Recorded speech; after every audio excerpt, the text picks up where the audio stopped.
और चलिए इसी बीच बड़ा अपडेट आध्यात्म जगत से बेहद दुखद खबर। ऐश्वर्य प्रधान की ये रिपोर्ट। श्री श्री 1008 संत भैयनदास महाराज काली कमली वालों का देवलोक गमन। अलवर जिले के लक्ष्मणगढ़ तहसील के नीमड़ी बिदरका आश्रम में अंतिम दर्शन के लिए उनकी देह को रखा गया है। कल दोपहर में बाबा का अंतिम संस्कार होगा। मोटे आंकलन के मुताबिक करीब 140 वर्ष में उन्होंने अपनी देह को छोड़ा है।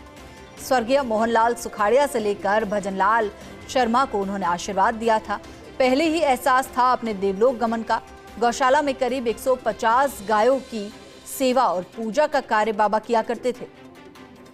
खबर पर ज्यादा जानकारी के लिए हमारे एसोसिएट एडिटर ऐश्वर्य प्रधान हमारे साथ जुड़ चुके हैं। ऐश्वर्य, आध्यात्मिक जगत से बेहद ही दुखद खबर काली कमली वाले बाबा के देवलोक गमन से जुड़ी आपसे जानना चाहेंगे। देखिए, बहुत ही दुखद खबर है और मैं व्यक्तिगत तौर पर वहां से जुड़ा रहा था। ये एक ऐसे संत थे जो राजस्थान के मुख्यमंत्री रहे मोहनलाल सुखाड़िया से लेकर शायद उस दौर के कोई लीडर हो जो उन्हें नहीं जानते हो, और उन्होंने अपनी पूरी जिंदगी गायों की सेवा में निकाल दी। उनका जयपुर में भी एक आश्रम हुआ करता था, जयपुर के पास में। मेरे पास एक फोटो उनकी मैंने स्वयं ने भी देखी थी, जब जयपुर राज परिवार के भवानी सिंह जी जो थे वो पत्नी वहां उस दौर में पहुंचे थे उनके किसी कार्यक्रम में, वो एक फोटो थी। और ये एक ऐसे संत थे कि इन्होंने, जब इनकी उम्र का मोटे तौर पर लोग अंदाजा लगाते थे 140 साल के आसपास, तो जब इनके पास बैठते थे तो 1896 के आसपास जो अकाल पड़ा था उसका भी अक्सर जिक्र करते थे।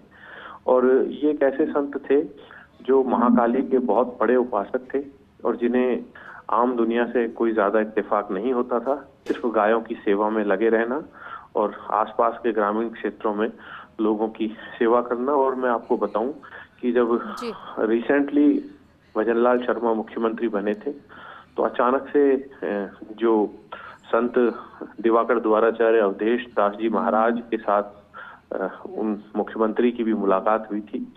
उससे पहले वसुंधरा राजे से भी 13 नंबर सिविल लाइंस में उनकी मुलाकात हुई थी और सरकार के कई मंत्री उनके जाते रहे। रमेश मीणा हो, बीडी कल्ला हो, या फिर के विश्नोई हो, कन्हैयालाल चौधरी हो, संजय शर्मा जो वन मंत्री हैं वो भी अक्सर अभी चले जाते थे। अभी रिसेंटली 15 दिन पहले ही वन मंत्री संजय शर्मा ने वहां जाकर एक छोटा सा भंडारा भी किया था।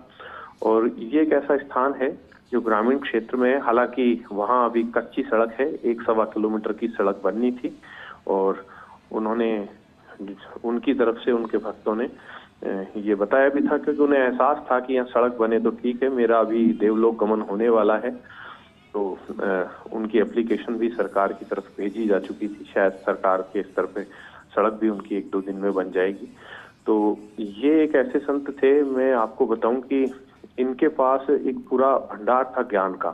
देवराहा बाबा एक बहुत बड़े संत हुआ करते हैं जो आज भी यूट्यूब पे उनके वीडियो मिल जाते हैं। देवराहा बाबा का भी सानिध्य इन्हें प्राप्त था और एक ऐसे उच्च कोटि के संत थे जो शायद राजस्थान में इनसे ज्यादा उम्र के संत शायद ही हों। मेरे पास उनसे जुड़े अनेकों वीडियो हैं जिनमें उनसे वार्तालाप हम किया करते थे। और आखिर में आज भी जब वो गए तो जाने से पूर्व उन्हें एहसास हो गया। उन्होंने कहा कि हमें अस्पताल मत लेकर चलो, हमारा समय आ गया है, लेकिन उनके भक्त लोग उन्हें अस्पताल लेकर गए और उसके बाद उन्होंने देह छोड़ दी। सबसे बड़ी और महत्वपूर्ण बात मैं बताऊं कि पिछले 1 साल पहले जब वो दुर्लभ जी अस्पताल में भर्ती हुए थे तो डॉक्टरों ने उन्हें बहुत गंभीर बताया था और आईसीयू में उन्हें एडमिट कर दिया था।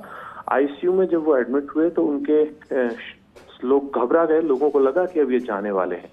दूसरे दिन आप ताज्जुब करेंगे कि उनकी सारी रिपोर्ट्स बिल्कुल नॉर्मल थी, कोई उनके बीमारी नहीं थी शरीर में, बस उनके लंग्स में थोड़ी सी प्रॉब्लम, इन्फेक्शन था। जो अक्सर संत जो होते हैं वो स्मोकिंग करते हैं सामान्य तौर पर, या धुनी पर रहते हैं तो धुने पर आग जलती है, आग की धुआं उनके फेफड़ों में जाती है, तो ये उन्हें एहसास था। तो उनकी जो रिपोर्ट थी वो चमत्कारिक रूप से थी और एक ऐसे संत थे जो हमेशा याद किए जाते रहेंगे उस धरा पर। और दौसा जिले से भी पास में है, अलवर जिले में पड़ता है उनका आश्रम, लक्ष्मणगढ़ के पास में, और पहाड़ की तलहटी में है जहां पर 150 गाय हैं। और अपने देवलोक गमन से पहले ही उन्होंने जो अपने शिष्य हैं उनको जिम्मेदारी दे दी थी। जयपुर के ही संत महेश जोशी हैं, महेश दास महाराज हैं, जो जयपुर, हनुमानगढ़, कई जगह उनकी गौशालाएं चलती हैं। जी। उन्होंने वहां जाकर दायित्व भी ले लिया था कि इस गौशाला को मैं आजीवन संभालूंगा, क्योंकि उन्हें एहसास हो गया था कि अब वो शरीर छोड़ने वाले हैं। और इसी 20 तारीख के आसपास का दिन भी उन्होंने तय कर रखा था कि 20 तारीख के आसपास मेरे मंदिर में भंडारा होगा।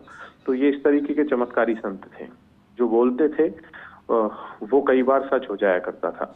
और इनके राजनीतिक तौर पर भी अगर बात करें तो इनकी कई घोषणाएं ऐसी होती थी जो बिल्कुल सच निकला करती थी और बिल्कुल सामान्य जीवन जीने वाले संत थे। आप इन तस्वीरों में देखेंगे काले वस्त्र पहनते थे, किसी तरीके का कोई भेद नहीं था। हिंदू जाओ, मुसलमान जाओ या इनके मंदिर में किसी भी धर्म का, जाति का व्यक्ति जाओ, दलित जाओ, कोई भी जानवर, गाय है या फिर डॉग्स हैं या बिल्ली है, चूहे है, सभी जानवरों से अति प्रेम था इन्हें।